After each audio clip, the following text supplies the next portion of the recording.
যেই দেখি কোরবানি এসে পড়ছে, গরু নিয়া ব্যাপারীরা হাটে নামছে।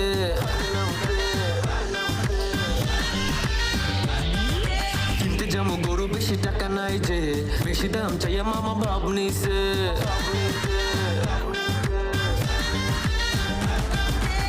ভাবি বৈশা গরু নিমু নাকি নিমু ছাগল খাসি, ভাবতে ভাবতে লুঙ্গি গুইজা ব্যাপারীর কাছে আসে।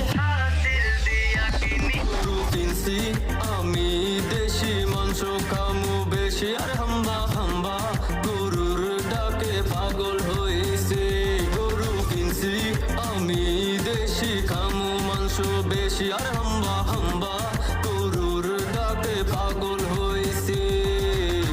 ঈদের নামাজ পড়ে যেই বাসে আমি আসি, সব কাজ রেখে আগে গরু জবাই করি। জবাই করার সাথে পাঞ্জাবি বড় ফেলি, তাই